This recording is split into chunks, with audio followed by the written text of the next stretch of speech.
So my dear students, we will recapitulate the differences between male and female pelvis now. There are some general features of differentiating. In case of general features, we will consider about the pelvic bones. The bones will be heavier and the muscular impressions are more prominent in case of male.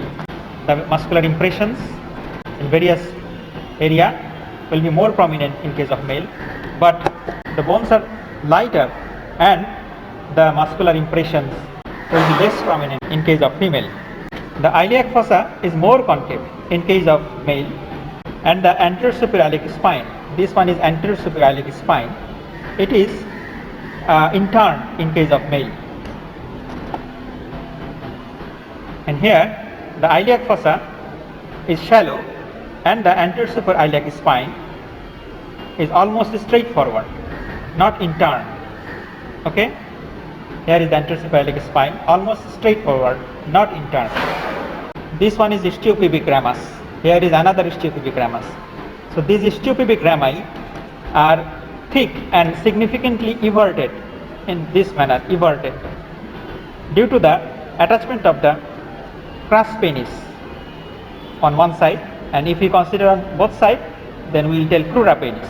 And the istiopubic rami are thin in case of female, and these are not so everted due to the weak attachment of the crura of the clitoris.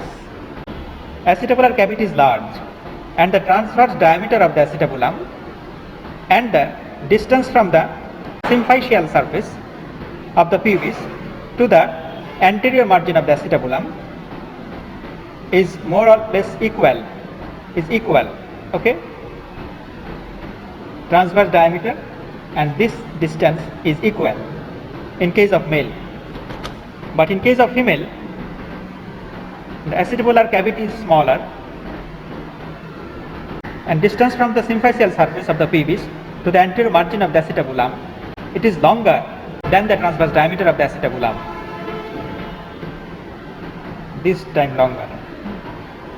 Obturator foramen is large and oval. This one is obturator foramen. It is large in shape, okay, and oval in shape. Another one. But in case of female, obturator foramen is small and triangular. Articular surface of the body of the first sacral vertebra is larger and much greater than the ala. In case of male, body of the first sacral vertebra is equal or smaller than the ala. And now we will look the differences in pelvic inlet. In case of male, the inlet is usually heart shaped. Look at here, the inlet is heart shaped.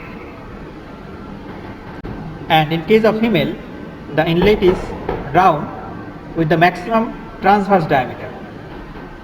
The inlet is round with the maximum transverse diameter.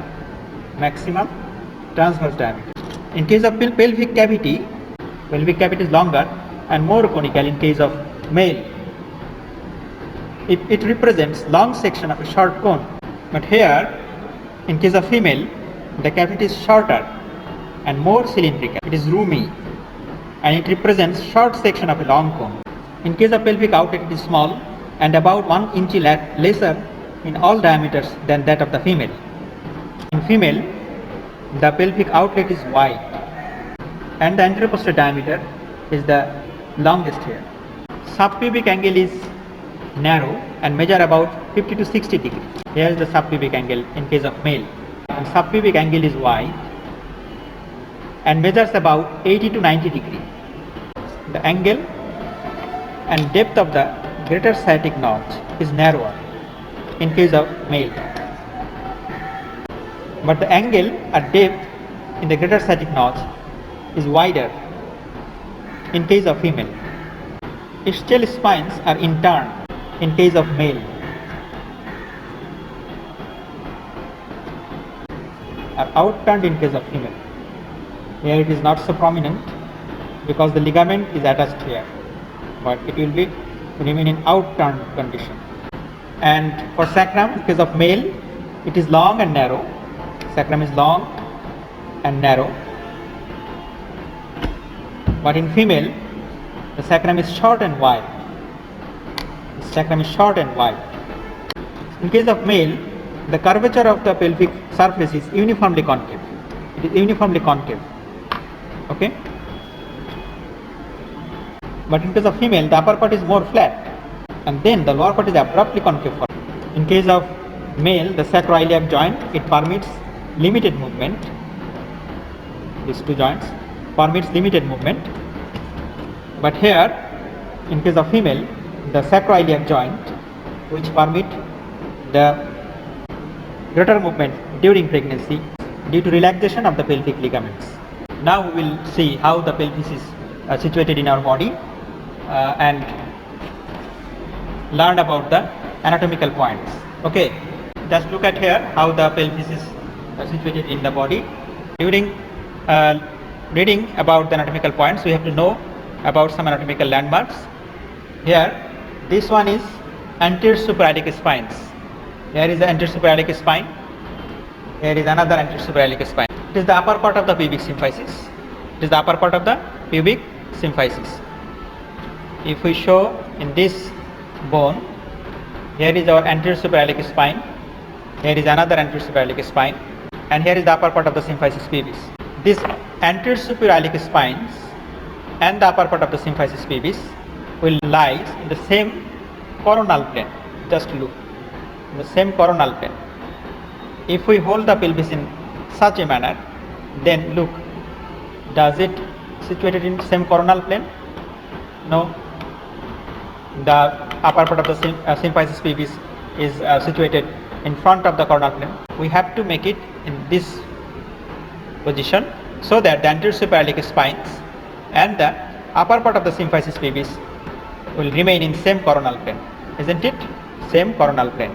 And tip of the coccyx and the upper part of the symphysis pubis lie in the same horizontal plane. If we make it in this position, it will lie in the same horizontal plane. Same horizontal plane. Okay. If we hold the pelvis in this manner, in this position, does it the horizontal plane? No. We'll make it horizontal like this. Okay. The tip of the coccyx and the upper surface of the symphysis pubis will lie in the same horizontal plane, and anterior suprailiac spine on both sides and the upper surface of the symphysis pubis lie in the same coronal plane. If you hold the bone by following these two rules, then what will happen? The pelvic surface of the body of the pubis will directed upwards and backward, and the pelvic surface of the sacrococcygeal curve faces more downward and forward. Okay, these are the anatomical points for holding the articulated bony pelvis. Dear students, today I do not discuss about the different types of diameters at different level of the pelvis, such as pelvic inlet or diameters of the cavity or outlet, because I have seen from my experience that if I told this type of diameter along with this information, then it will become so clumsy to you. So I hope that you will learn this information very carefully and then go to the book to learn about different types of diameters at different level of the pelvis. Hope the situation of coronavirus will improve soon and we will meet again. Thank you for listening.